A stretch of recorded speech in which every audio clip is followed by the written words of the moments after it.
ये आकाशवाणी रेपुर है। छत्तीसगढ़ी समाचार बुलेटिन के संग मीनल तिवारी के जय जोहार। अब सुनो आज के प्रमुख समाचार।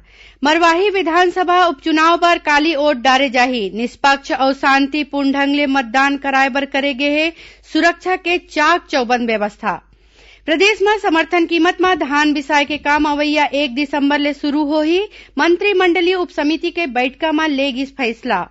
और राज्य स्थापना दिवस के मौका में बने काम करैया प्रदेश के 7 झिन पुलिस जवान मन ला शौर्य पदक ले सम्मानित करे गे हे। सुनो एक जरूरी संदेश। कोविड महामारी के खिलाफ देश एकजुट होकर लड़त है। आपो मन हमर संग सुरक्षा और बचाव के 3 सरल जरूरी उपाय के संकल्प लेवो। पहली उपाय, जब भी घर ले बाहर निकलो मास्क जरूर लगावो। दूसरा उपाय, लोगन ले 2 गज के सुरक्षित दूरी रखना ही जरूरी। तीसरा उपाय, अपन हाथ घेरी बेरी साबुन और पानी ले बने असन धोवो। ये 3 आसान उपाय अपना के आप मन कोरोना ला हरा सकत हो। अब समाचार विस्तार ले। मरवाही विधानसभा उपचुनाव बर काली वोट डारे जाही। इहां बिहनिया 8 बजे ले संझा 6 बजे तक वोट डारे जाही। भारत निर्वाचन आयोग ह मतदान बर जम्मो जरूरी तैयारी पूरा कर ले हे। ये उपचुनाव बर काली संझा ले ही प्रचार प्रसार रुक गे हे। एकर बाद रतिया ले ही उम्मीदवार घर घर जाके लोगन ले मिलत हे। कोरोना संक्रमण के सेती उम्मीदवार मन ला ज्यादा ले ज्यादा 5 झिन कार्यकर्ता संग प्रचार करे के मंजूरी दे गे हे। राज्य के मुख्य निर्वाचन पदाधिकारी रीना बाबा साहेब कंगाले ह बताइन कि मतदान दल ला भेजे के काम काली ले शुरू हो गे हे। श्रीमती कंगाले ह किहिन कि कोरोना संक्रमण ला देखत मतदान केंद्र मन में कोरोना प्रभावित मतदाता मन बर विशेष प्रबंध करे गे हे। ओमन ला मतदान के आखिरी 1 घंटा में वोट डारे के सुविधा दे गे हे। 80 बछर ले ज्यादा के सियान मन के, दिव्यांग और कोरोना प्रभावित मन ला पहली घाव डाक मतपत्र ले वोट डारे के सुविधा हवय। संगे संग मतदान केंद्र में वोट डारे बर अवैया मतदाता मन ला मास्क पहिरना और अपन हाथ ला सैनिटाइज करना जरूरी है। स्वतंत्र, निष्पक्ष और शांतिपूर्ण ढंग ले मतदान कराए बर मरवाही विधानसभा क्षेत्र में बनाए गए जम्मो 286 मतदान केंद्र में सुरक्षा के चाक चौबंद व्यवस्था करे गे हे। ये केंद्र मन में CAF और CRPF के 10 कंपनी ला तैनात करे गे हे। मरवाही विधानसभा क्षेत्र में 1,90,907 मतदाता हवय। ये उपचुनाव बर काली वोट डारे के संग 8 झिन उम्मीदवार के भाग्य EVM में कैद हो जाही।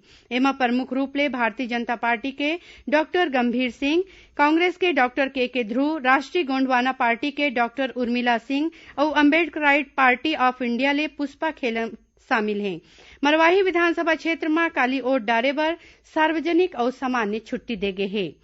मरवाही विधानसभा क्षेत्र में उपनिर्वाचन के सेती भारत निर्वाचन आयोग ह मीडिया में कोनो भी किस्म के एग्जिट पोल के प्रकाशन या प्रसारण में 7 नवंबर के संझा 6:30 बजे तक रोक लगा दे हे।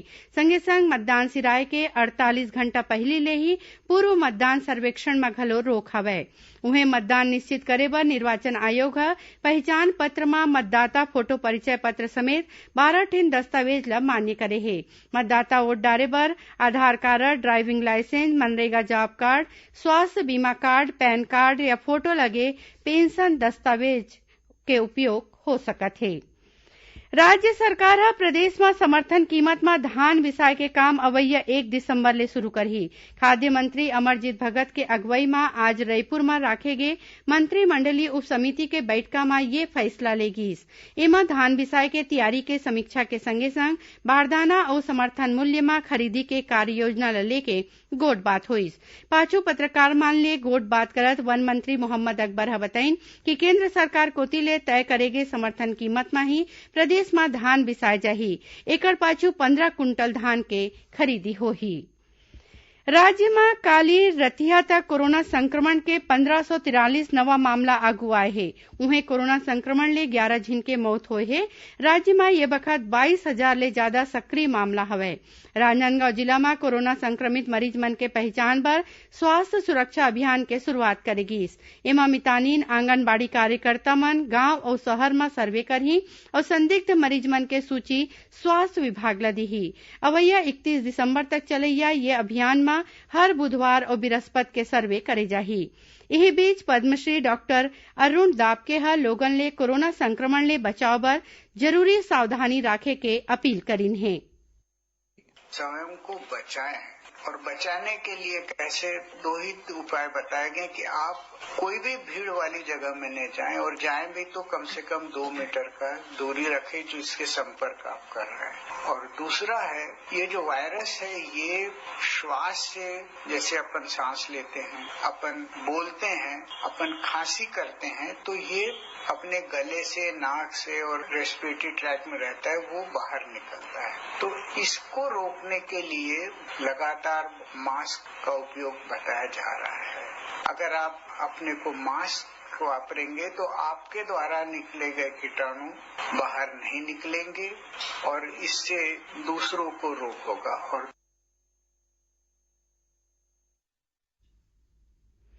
छत्तीसगढ़ी समाचार बुलेटिन आप मन आकाशवाणी रायपुर ले सुनत हव। अब आगू बढ़बो बाचे समाचार कोती। राज्य स्थापना दिवस के मौका म बने काम करइया प्रदेश के 7 झिन पुलिस जवान मन ला शौर्य पदक ले सम्मानित करे गे हे। मुख्यमंत्री के रायपुर स्थित निवास म राखे गे समारोह म मुख्यमंत्री भूपेश बघेल ह पुलिस जवान मन ला ये सम्मान दीन। समारोह में राज्यपाल अनुसुईया उइके वर्चुअल रूप में मौजूद रहीन। राज्य अलंकरण समारोह में सम्मानित होवैया पुलिस जवान में निरीक्षक मोहसिन खान रायपुर, उप निरीक्षक जितेंद्र एसैया सुकमा, सहायक उप निरीक्षक गणेश करमरका बीजापुर, प्रधान आरक्षक रामलाल कश्यप और कुटुम राव दंतेवाड़ा, आरक्षक देबा आनंदम और आरक्षक गोपी इस्लाम शामिल हैं। वस्तु और सेवा कर जीएसटी संग्रहण में बढ़वार के मामला में देश भर में छत्तीसगढ़ और आंध्र प्रदेश संयुक्त रूप ले पहली स्थान में हवय। केंद्रीय वित्त मंत्रालय कोती ले जारी सूची के मुताबिक पाछू बछर अक्टूबर में राज्य में 1570 करोड़ रुपया के जीएसटी सकलाय रहिस। पाछू बछर के तुलना में एसो अक्टूबर महीना तक 404 करोड़ रुपया ज्यादा जीएसटी मिले हैं। आधिकारिक रूप में बताए गए है कि कोरोना संक्रमण के सेती तालाबंदी होए के बादो प्रदेश के गांव गवई में मनरेगा में रोजगार देवाय और आने योजना में आर्थिक गतिविधि ला बढ़ावा दे के सेती जीएसटी में बढ़वार होए है। पंचायत और ग्रामीण विकास मंत्री टीएस सिंहदेव ह कहिने कि वन अधिकार कानून के मदद ले जल, जंगल और जमीन के प्रबंधन में वनवासी मन के भागीदारी निश्चित करे जा सकत है। ये बात श्री सिंहदेव ह आकाशवाणी रायपुर ले प्रसारित विशेष कार्यक्रम हमर ग्राम सभा में वन अधिकार कानून के संबंध में जानकारी देवत किहीन। ओमन बताइन कि वन अधिकार पत्र के नामंजूर करे मामला में फेर ले विचार करके पात्र लोगन ला एक हद फायदा दे जात है। उन्हें मुख्यमंत्री भूपेश बघेल के मासिक रेडियो वार्ता लोकवाणी के 12वां कड़ी के प्रसारण इतवार 8 नवंबर के होही। मुख्यमंत्री लोकवाणी में ये बखत बालक बालिकाओं की पढ़ाई, खेलकूद और भविष्य ये विषय में प्रदेश के लोगन ले गोट बात करही। ये कार्यक्रम के प्रसारण छत्तीसगढ़ स्थित आकाशवाणी के जम्मू केंद्र एफएम रेडियो और क्षेत्रीय समाचार चैनल ले बिहनिया 10:30 बजे ले 11 बजे तक करे जाही। सुकमा जिला के माओवाद प्रभावित गोलापल्ली क्षेत्र में माओवादी मन कोती ले नुकसान करे गे रद्दा में सुधार के काम पूरा कर ले गे हे। डीआरजी के जवान मन ह ये क्षेत्र में रद्दी होए रद्दा के मरम्मत करिन, जेकर बाद यहां अवई जवई शुरू हो गे हे। जिला पुलिस अधीक्षक कन्हैया लाल ध्रुव ह सुरक्षा बल के काम के प्रशंसा करिन है। खबर के मुताबिक करीबन 2 महीना पहले माओवादी मन ह यहां के रद्दा में जगह जगह गड्ढा कर दे रहीन।